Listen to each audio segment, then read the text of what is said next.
भाई जो गुरु वचन पे डट गए, कट गए प्राण 84 के। अब ये सारी बातें सुन के फिर धर्मदास जी ने क्या कहा? धर्मदास वचन, विष्णु पूर्ण परमात्मा हम जाना, जिंद निंदा कर हो नादाना। धर्मदास जी बोले विष्णु भगवान पूर्ण परमात्मा है, हमने अच्छी तरीके से जान रखा है। और हे जिंदा, तुम फालतू में नादानी में निंदा मत करो हमारे भगवानों की।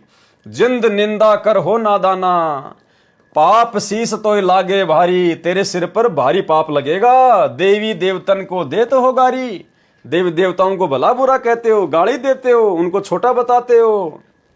जिंदा कबीर जी वचन, जे ये निंदा है भाई, ये तो तोर गीता बतलाई।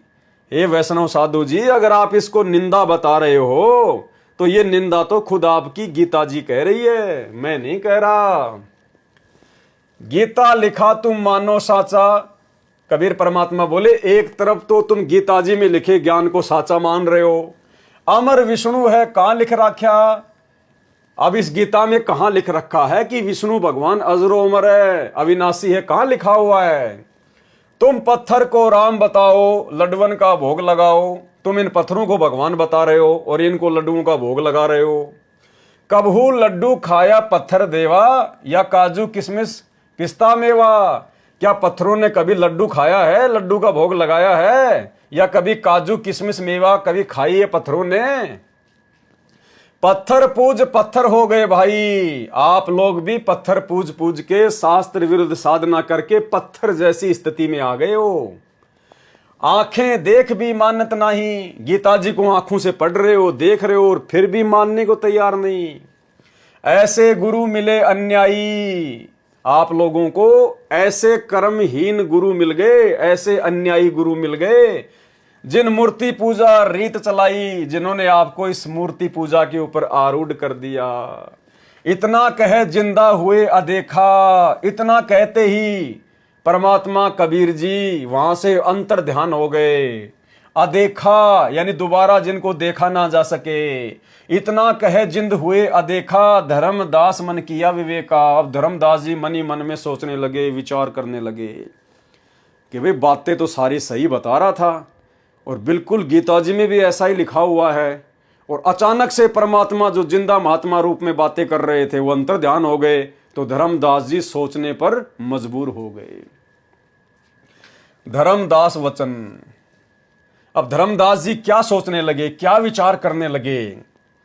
ये क्या चेटक बीत्या भगवन, ये क्या चेटक हो गया, अचानक से क्या चमत्कार हो गया, ये क्या जंत्र मंत्र हो गया, ये क्या चेटक बीत्या भगवन, कैसे मिटे आवागमन? अब आवागमन कैसे मिटेगा, मेरा जन्म मरण का रोग कैसे मिटेगा? गीता फिर देखने लग गया, वही वृतांत आगे आ गया। धर्मदास जी ने तुरंत गीता जी को खोला तो परमात्मा के आशीर्वाद से वही श्लोक, वही बातें फिर से सामने आ गई। एक एक श्लोक पढ़े और रोवे, सिर चकरावे जागे न सोवे। धर्मदास जी का दिन का चैन, रातों की नींद हराम हो गई।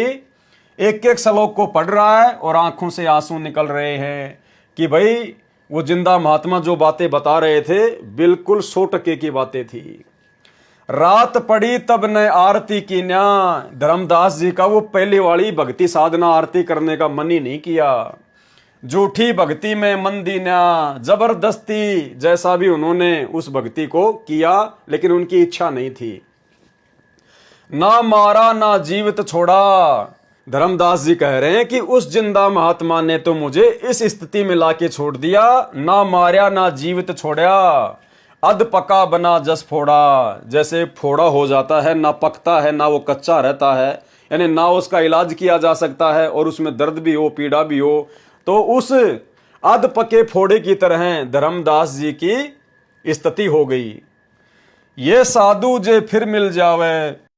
धर्मदास जी सोच रहे हैं यदि वो जिंदा महात्मा मुझे एक बार फिर से मिल जाए, सब मानूं जो कछु बतावे। वो जो कुछ भी कहेगा उसकी सारी बातें मानूंगा। भूल के विवाद करूं नहीं कोई, अब की बार मैं कोई वाद विवाद नहीं करूंगा, कोई सवाल जवाब नहीं करूंगा। आधीनी से सब जानू सोई, वो जो मुझे बताएंगे मैं सारी बातें उनकी स्वीकार करूंगा, बस एक बार मुझे वो जिंदा बाबा मिल जाए। उठ सवेरे भोजन लग्या बनाने, लकड़ी चूल्हा बीच जलाने। जब लकड़ी जलकर छोटी होई, पाछलो भाग में देखा अनर्थ जोई। लकड़ी का जो पिछला भाग था, क्योंकि सुबह सुबह उठ के अंधेरे में खाना बना रहा था, जब बाद में थोड़ा सा अंधेरा छटा, रोशनी हुई, और जब लकड़ी का पीछे वाला भाग देखा तो उसमें से लाखों चींटियां बाहर निकल रही थी मुंह में अंडे ले लेके। चटक चटक कर चींटी मरी है, अंडन सहित अगन में जरी है। धर्मदास ने देखा चटक चटक कर चींटियां मर रही हैं और अंडों सहित उस आग में जल के मर रही हैं, जल रही हैं। तुरंत आग बुझाई धर्मदासा, पाप देख भये उदासा। क्योंकि धार्मिक आत्मा थी, अच्छी आत्मा थी, परमात्मा चाहने वाली आत्मा थी, इसलिए उस पाप को देखकर धर्मदास जी उदास हो गए। ना अन्न खाऊं न पानी पीऊं, इतना पाप कर कैसे जीऊं। कराऊं भोजन संत कोई पावे, अपना पाप उतर सब जावे। कि ये भोजन आज मैं नहीं खाऊंगा, अगर कोई साधु संत महात्मा मिल जाएगा तो ये भोजन मैं उसको खिलाऊंगा, ताकि ये पाप जो चींटियां मर गई हैं मेरे सिर से उतर जाए। लेकर थार चले धर्मनि नागर, वृक्ष तले बैठे सुख सागर। अब धर्मदास जी उस भोजन को थाली में डालकर किसी साधु संत महात्मा को खिलाने के लिए चले, तो देखा वहीं पर पेड़ के नीचे वो सुख के सागर, वो कबीर परमात्मा सतगुरु रामपाल जी भगवान वहां पर एक साधु रूप में आकर बैठे हुए हैं। साधु भेष कोई और बनाया, यानी परमात्मा ने एक अन्य भेष बना लिया साधु महात्मा का। धर्मदास जी को जो पहले दिन मिले थे जिंदा महात्मा के रूप में, वो रूप नहीं बनाया, दूसरे साधु संत के रूप में आकर वहां बैठ गए। साधु भेष कोई और बनाया, धर्मदास साधु नेड़े आया। नेड़े यानी नजदीक आना, धर्मदास जी साधु के नजदीक आए। रूप और पहचान न पाया, थाल रखकर अर्ज लगाया। अब धर्मदास जी पहचान नहीं पाए और थाली सामने रखकर उनसे भोजन करने की अर्ज करी, प्रार्थना करी। भोजन करो संत भोग लगाओ, मेरी इच्छा पूर्ण कराओ। संत कहे आओ धर्मदासा, भूख लगी है मोए खासा। अब परमात्मा जो संत रूप में थे उन्होंने डायरेक्ट धर्मदास जी का नाम लेकर कहा, संत कहे आओ धर्मदासा, भूख लगी है मोए खासा। मुझे बहुत ज्यादा भूख लगी है। जल का छींटा भोजन पे मारा, चींटी जीवित हुई थाली कारा। अब परमात्मा ने लीला करी, अपने कर कमंडल से जल लेकर भोजन पे यूं छिड़का तो पूरी थाली चींटियों से काली हो गई, भर गई पूरी थाली।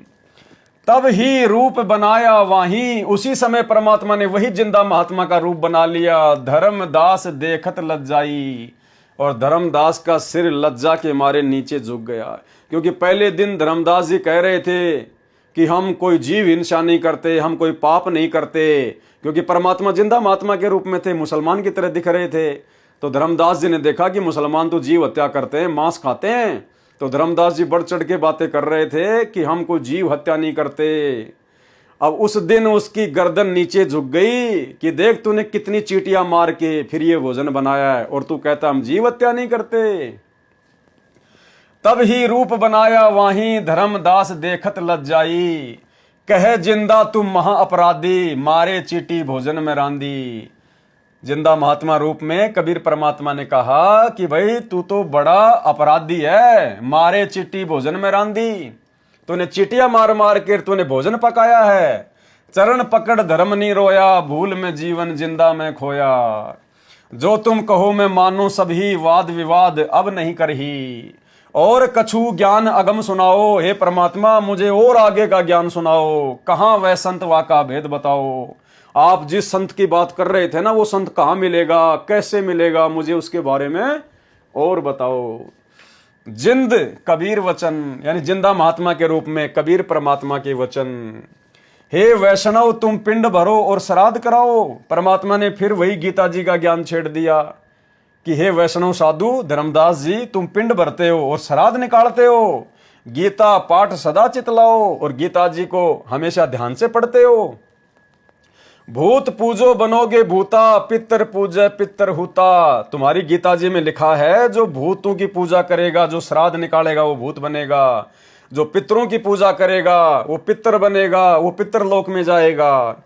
देव पूज देवलोक जाओ, और देवताओं की पूजा करके देवताओं के लोक में जाओगे, वहां पे उनकी नौकरी करोगे, नौकर बनोगे, वहां के कोई गण बनोगे। मम पूजा से मोकू पाओ। और गीता जी में आप ही पढ़ रहे थे कि गीता बोलने वाला भगवान कह रहा है कि मेरी पूजा करोगे तो मुझे प्राप्त हो जाओगे। ये गीता में काल बतावे, जाकू तुम आपन इष्ट बतावे। ये धर्मदास जी गीता जी में ये काल कह रहा है कि भूत पूजोगे भूत बनोगे, पितर पूजोगे पितर बनोगे, देव पूजोगे देवताओं के लोक में जाओगे, और मेरी पूजा करोगे तो मुझे पाओगे। ये गीता में काल बतावे, जाकू तुम अपना इष्ट बतावे। ये तुम्हारा गीता ज्ञानदाता कह रहा है, जिसको तुम अपना इष्ट कह रहे थे अपना भगवान बताते हो। गीता अध्याय 9 श्लोक नंबर 25 का सारांश। इष्ट कह करे नहीं जैसे, जैसा तुम्हारा इष्ट कह रहा है वैसा तुम कर ही नहीं रहे। सेठ जी मुक्ति पाओ कैसे? फिर आप जी गीता पढ़ के कैसे जन्म मरण से मुक्ति पाओगे? जो गुरु बचन पे डट गए, कट गए फंद 84 के, कट गए फंद 84 के, कट गए फंद 84 के।